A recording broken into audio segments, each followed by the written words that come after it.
since I'm already sitting here and had my outdoor time for today, I'm gonna do a quick little thing on L.A. Confidential by James Ellroy, the book, not the movie. Um, After reading a bunch of fantasy novels lately, and then some other stuff that I read is like uh, a favor to like a friend of mine. It was really nice to get back to like essentially was my wheelhouse, which is like hard boiled 1930s to 50s American detective fiction. I talked to my dad about this. I thought my dad, being the kind of guy who loved this kind of thing, Raymond Chandler, etc., Dashiell Hammett, same as me, I would have thought that he would have loved James Ellroy. But he's like, no, I'm not really the hugest fan. I don't love the writing style, but I have read LA Confidential.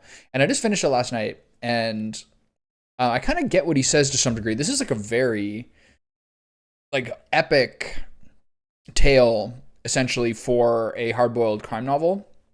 Three different main characters, all crucially flawed in different ways. It feels like Jack Vincennes of the three. This Bud White, the bruiser, Ed Exley, the super by the books like upwardly mobile career type guy, and then Jack Vincennes. Jack Vincennes' chapter seems to be the most underdeveloped to some degree, but it's basically three different guys basically forming a trifecta of mutual dislike and mutual alliance to solve like a series of murders that go back like 20 plus years, each of them with their own thread, and the thread's kind of angle by the end. It is exceptionally visceral.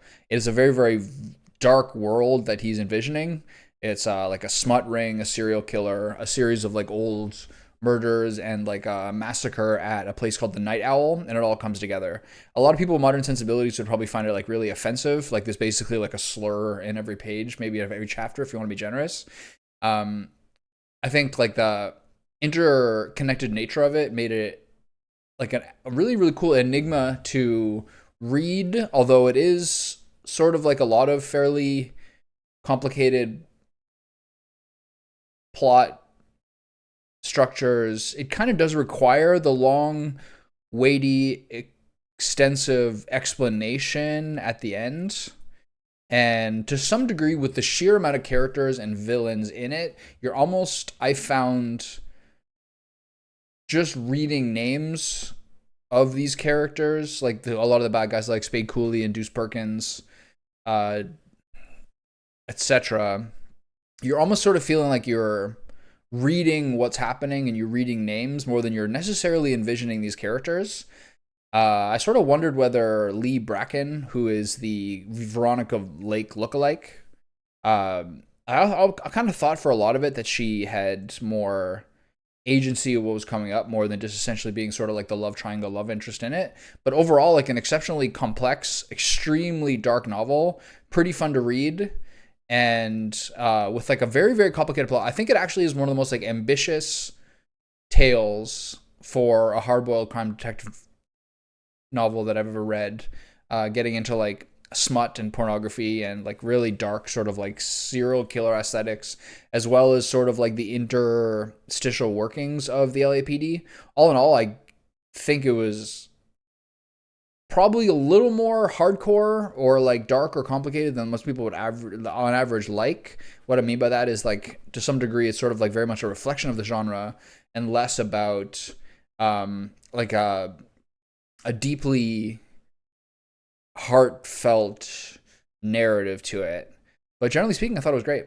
And it's one of those moments where there's sort of a balance when you're reading where you want to read for relaxation and you want to read the genres you're comfortable in, but I know some people who will like read their favorite genre and only their favorite genre for their entire life. So finding some sort of balance between like expanding your horizons and reading classics or things that are like brand new and fresh and topical compared to like reading right in your comfort zone for true enjoyment is an interesting balance when you're trying to figure out like what you like to consume. And going too far in either direction, only reading classics, which sometimes feels like work, or only reading comfort, which feels like you're not necessarily spreading your wings.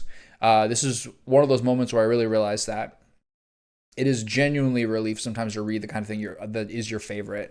I love the sort of like 30s to 50s American aesthetic of like, even for a country that was like on the up and up to become like one of the most like influential countries I think essentially ever, especially in our society, there is so much acceptance of the darkness in it. And few things really hit that more than crime novels, especially because I'm very, very attracted to that period.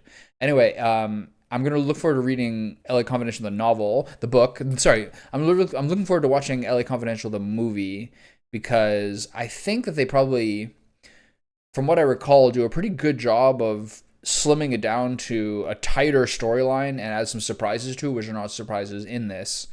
Um, Again, my things I loved about it were like the exceptionally complex storyline and the larger ambition than usual for a crime novel. The things I didn't quite like about it is that there's just so many characters and it's so complicated to some degree that sometimes you're kind of like just reading what's happening as opposed to actually experiencing it and feeling it. Overall, probably a modern hardboiled classic and right up my alley.